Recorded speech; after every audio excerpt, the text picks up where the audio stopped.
Mes bien chers geeks, mes bien chères geekettes, bienvenue dans la quotidienne de 100% Story. Alors bon, qu'est-ce qui se passe aujourd'hui? C'est terrible. Mehdi ne sort plus de la reportage capsule, Nicolas Robin ne sait plus où donner de la tête. Quant à Retro Magic, il ne se remet pas du départ de Paul. Mais tout de suite, quand même un petit résumé de ce qui s'est passé la semaine précédente avec les news.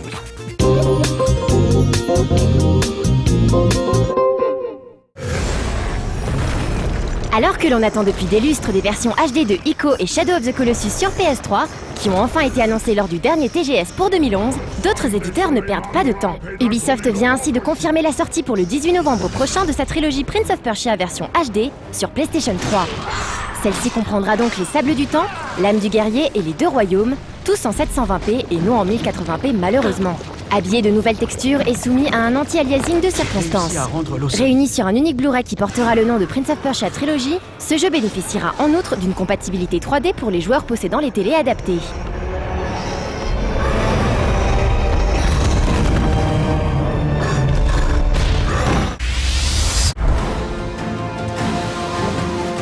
Emergency 2012, dont vous voyez ici l'introduction, est un jeu de stratégie temps réel développé par le studio allemand Quadriga Games.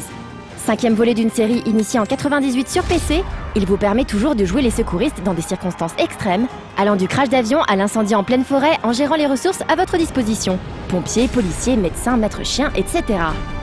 12 missions seront proposées en tout à travers l'Europe, et un mode coop en ligne permettra à 4 joueurs de gérer au mieux d'énormes catastrophes. En parallèle de ses productions plus ou moins inspirées et à l'instar de Bandai ou encore McFarlane, Square Enix possède toute une gamme de figurines disponibles sur leur magasin en ligne. On y retrouve entre autres les nouveaux produits dérivés Kingdom Hearts, avec notamment le célèbre Jack Skellington de l'étrange Noël de Monsieur Jack, mais aussi d'autres personnages bien connus des services et désignés par Nomura Tetsuya. Bref, de quoi remplir ses étagères en attendant un jeu susceptible de nous divertir comme il se doit.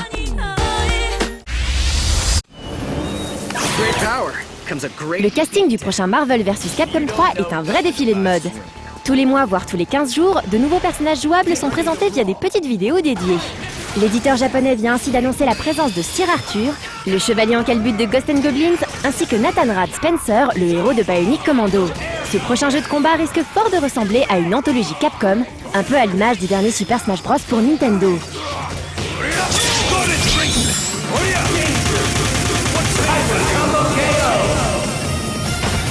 Players, you win! You have faced a knight and lost!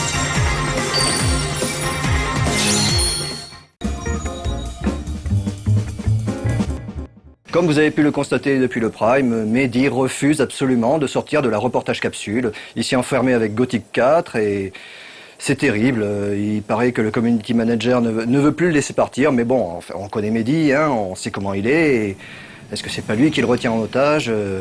Tout de suite, des réponses à cette question angoissante.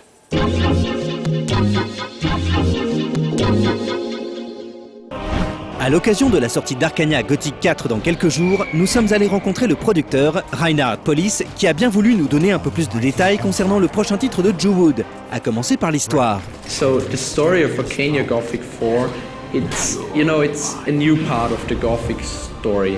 So you don't play anymore the main hero of the previous Gothic games. You start with a new hero. He's an ordinary man and he's not into going on adventures. And the story takes place 10 years after Gothic 3. So the old hero of the Gothic series is now the king of the kingdom of Myrtana. That's how the whole world is called. And he wants to reunite and bring peace to the whole kingdom because there was a big war going on between humans and orcs. So he decides to give something good to the world after he won the war against the orcs.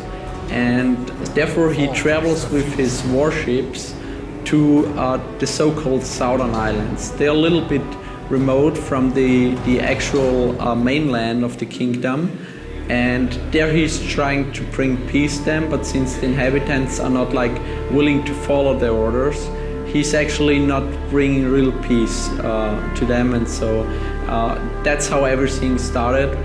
Avec Arcania, c'est la première fois qu'un volet de la série des Gothic se voit porté sur console. Une initiative qui comporte tout de même son lot de challenges, comme nous l'explique Reinhard. So, of course, it's some kind of challenge it was a challenge for us, since we had to adopt our style of game to the console, that it can be played with a controller and make it not that complex anymore. But we considered that from the scratch, in the game designs and also in terms of the interface and control designs. And I'm also a little bit proud of our technical foundation, since it's able to, render very beautiful looking landscapes and objects and with cool effects. And it's looking basically on PC and X360 the same, which is very, very cool, I think. Les principaux reproches que l'on pouvait faire à Gothic 3 relevaient principalement du domaine technique. Les bugs et autres glitches étaient effectivement nombreux et sabotaient une partie de l'aventure. Un point sur lequel les développeurs se sont particulièrement mobilisés pour Arcania. In Arcania Gothic 4, we had from the start a focus on quality. So we wanted to deliver a game that has no major glitches.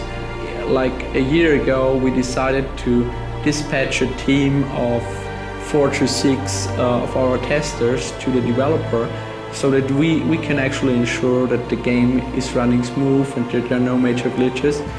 And so the developers have their own QA, we had the on-site team, we have our own quality assurance department who are doing constantly the tests. And for the X360 version, we're a special quality assurance provider who is specialized doing console tests. So we think we can deliver good quality on all platforms. In the end, we also have to pass we need to get Microsoft's okay on the game. So we think we really have quality-wise a good game that is free of major glitches and working pretty well. Si l'on sent clairement la volonté de proposer une aventure nouvelle et originale en termes d'histoire, les équipes de Spellbound Entertainment reprennent toutefois quelques éléments de game system qui ont déjà fait leur preuve autre part. The combat system of Arcania Gothic 4 is, compared to previous Gothic base, a little bit simpler. So and fast-paced. So in Gothic 3 it was very, it was very slow and there wasn't a good pace. So we decided to make it more action-based. So we have on one side we've implemented the roll await feature. So each time you can just say I want to evade an attack and just roll away, and that way it's easier to gear up for your own attacks and strike back and at the right time, because very important to the combat system is actually the AI of the enemy, since they are reacting to what you do, and they also have, depending on the level of difficulty of course, they use different variations and do the attacks faster or not so fast. And I always say you have to study your enemy, what attacks he has, in which situation he uses what, and that way you can decide how to strike back. And we also, from the core system of the character development, we made the system that you can skill a lot of different types of attacks at the same time, like you can be a mage and a fighter at the same time, which gives you the possibility to even broaden your fighting strategy. So you can freely decide when an enemy, when you are fighting with fireballs as a mage and the enemy comes up to you, I can just take my weapon and also be competitive in terms of that. So yeah, it's all about, the fighting system is the core mechanic of an RPG game, and we really wanted to make it on one hand simple, still challenging, of course depending on the level of difficulty, and just entertaining. And we think we've got all that with what we have. À l'instar de pas mal de titres empruntant la voie Heroic Fantasy, Arcania Gothic 4 est doté d'un système de craft qui permettra aux joueurs de mieux aborder ce monde plutôt hostile. So, when you explore the world, you'll find hidden places or chests or some pickup items, just like plants or whatever, which you can use for crafting. Or even when you kill like creatures like a wolf, you get some meat, you can use it for cooking. That's also part of the crafting system. And before you do crafting, you need to find a recipe, which is the plan of how to do crafting. And then you need to find the ingredients, which are like how the actual item you craft is made of. And then you can like craft the actual item. Il est assez difficile de s'imposer dans un genre profondément marqué par des séries comme The Elder Scrolls ou encore Fable. Arcania a-t-il ses chances au milieu de tous ces poids lourds? Well, so the competition is of course there, but I think it's the main motivation is also that a lot of players are longing for good RPG games, and so we have on the other hand we have like a fan base of Gothic players that we just enlarged the role of Gothic with Arcania, and so I think there are a lot of players who will like this game, and it's not that unknown. It's not a newcomer since it's Gothic 4, and of course it's hard in a way that you have to compete against big titles like Fable, which is some kind of mass market RPG. But we tried to distinct our game a little bit from that and offer something differently and focus on other elements. And you'll see that in terms of the atmosphere, the story and the world feeling, everything a little bit different than in those games, and it has a special feeling, and that's all about it, and it's a cool, entertaining storyline, so which hopefully a lot of players will like. So yeah, I'm pretty sure it will be quite doing good. On l'espère nous aussi, et on profite pour rappeler qu'Arcania Gothic 4 sortira d'ici quelques jours sur PC et Xbox 360 et courant 2011 sur PlayStation 3. Are you the warrior of fate?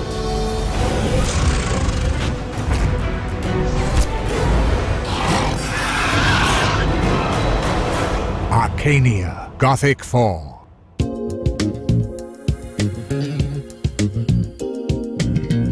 Et oui, pauvre Mehdi, il ne sait plus sur quel pied danser. Ce qui n'arrange pas les affaires de Nicolas Robin. Alors, Nicolas Robin ne sait plus si par stratégie, il doit essayer d'entrer de force dans la reportage capsule, s'il doit continuer temps perdu, tout seul, ou se faire de nouvelles alliances.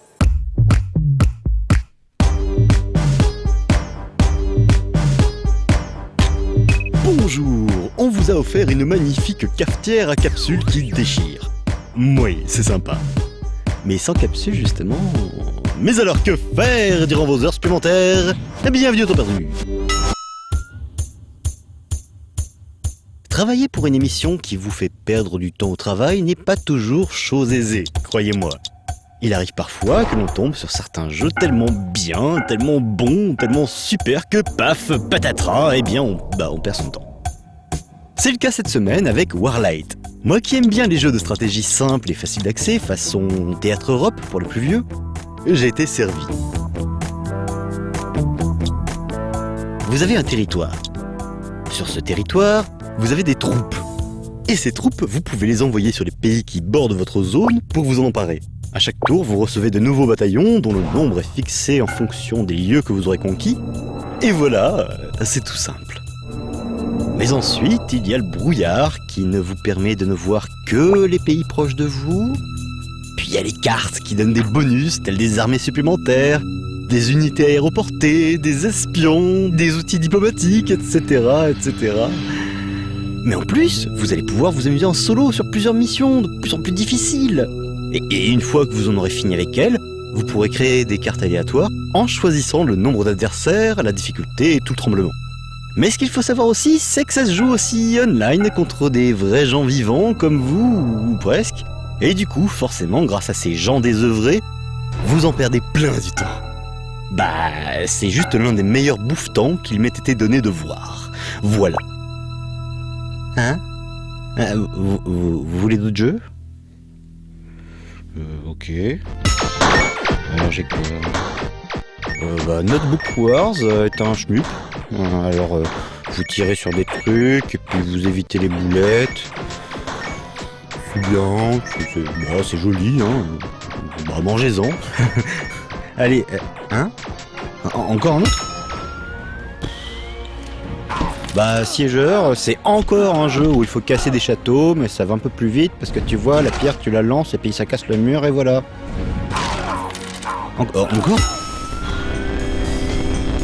Together est un jeu, c'est bien, c'est super, ça fait perdre du temps et oui, ça fait perdre du temps. Voilà. Hein? Et surtout n'oubliez pas, pour gagner plus, jouez plus.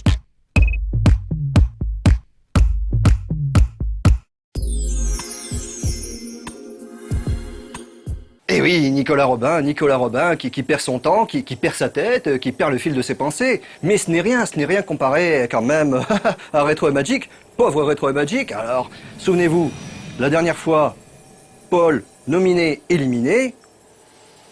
Sans Paul Cossé, que va devenir le Retro et Magic sur IRM et sur Gunforce?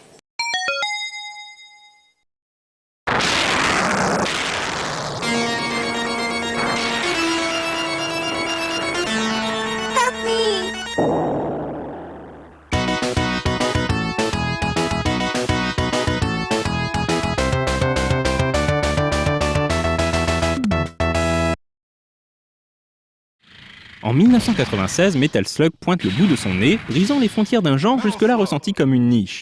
Mêlant humour féroce et réactualisant les bases du run and gun, il a su s'imposer dans les mémoires des joueurs. Développée par Nazca, la bande à Marco n'est pour autant pas sortie de nulle part et trouve ses racines dans une série moins populaire et accessoirement moins diffusée, les Gunforce.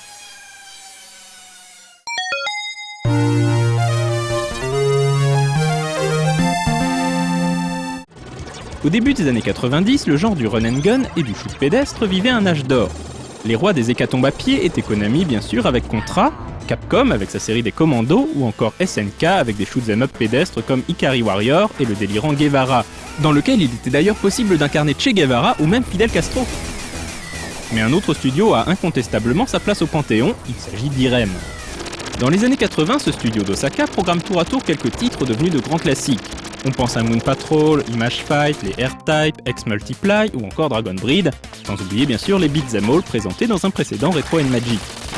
En 1991, Irem tente l'expérience du run and gun en sortant Gunforce. Gunforce, premier du nom, est un jeu de tir sur scrolling horizontal, où l'on incarne un soldat vu de profil. Les règles sont simples, tirer, avancer et tirer encore un peu.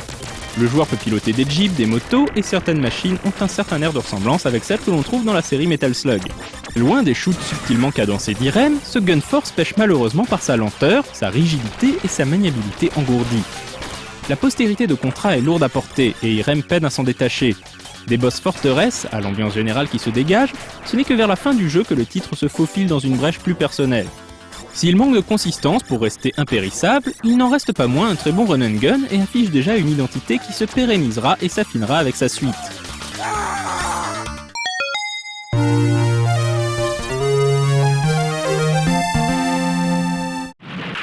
Trois ans plus tard, Irem n'en reste pas là et sort un second épisode. Une gestation certes longue, mais justifiée tant ce nouveau titre se débarrasse joyeusement des lourdeurs et archaïsmes de son prédécesseur. Ceux qui auront touché au Metal Slug reconnaîtront facilement de nombreux éléments empruntés à cet épisode, sans parler des idées comme les prisonniers de guerre, ici de jeunes femelles peu vêtues. Le titre est sublime, certains sprites énormes et le tout sans ralentissement. Des tas de ferrailles improbables peuvent être pilotées, idée qui deviendra la pierre angulaire de la série Metal Slug. Et c'est un festival graphique que de voir les véhicules ennemis se détériorer sous vos salves. Nerveux, diablement bien animé, jouissif, plus que des pierres posées, l'édifice est là. Pas pour rien que certains le qualifient de Metal Slug 0. A noter que la version US est légèrement différente de l'original, notamment au niveau des couleurs. Elle comporte également le fameux écran Winners Don't Use Drugs. Mais pour autant, Gunforce 2 baigne dans son jus et n'est pas un brouillon des futurs slugs. Le gameplay est unique et se détache des prochains titres de l'équipe d'Irem. Tout d'abord, vous manipulez deux armes à la fois. Très jouissif, vous pouvez avec un peu d'entraînement orienter les deux bras de votre personnage pour mieux nettoyer l'écran avec une combinaison d'armes différentes. Au corps à corps, pas de couteau, mais contrairement à Contra, vous ne mourrez pas.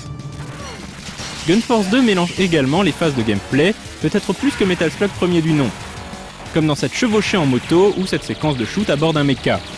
La patte graphique sera quant à elle réempruntée dans le célèbre run and gun de la Neo Geo. Peut-être qu'au lieu d'un Metal Slug 0, devrions-nous parler d'un parent proche.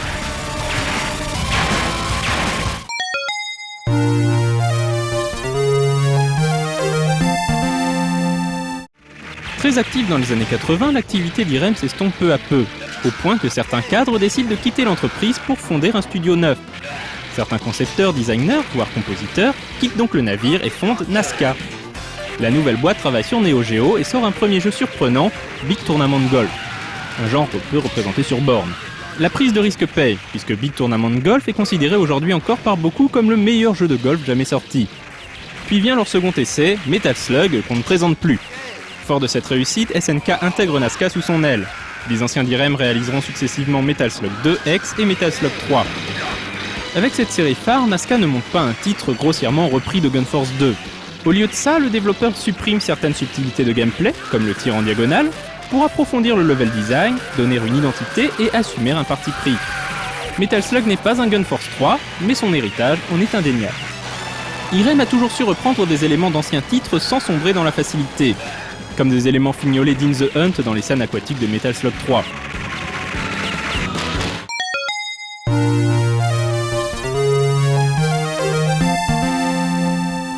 Série référence dans l'histoire du run and gun, Metal Slug a su transgresser les barrières du genre, parfois arides pour les non-initiés.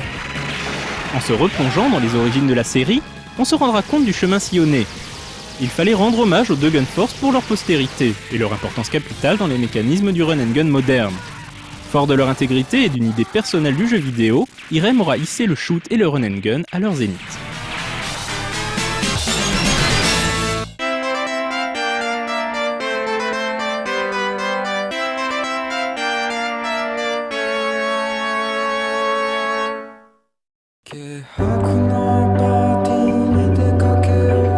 Et oui, quand même, depuis que Paul a quitté la maison du 100%, c'est un petit peu la débâcle pour tous les 100% siens. Alors bon, comme vous le savez, demain, de nouvelles nominations. Alors si vous voulez que Pili revienne, envoyez des coups de boule. Si vous voulez que Davy revienne, envoyez des bisous. Et quant à moi, je vous envoie mes bisous, car 100% aujourd'hui, c'est terminé. Oh Mais ça revient quand même demain. Ouais. Alors à demain sans moi.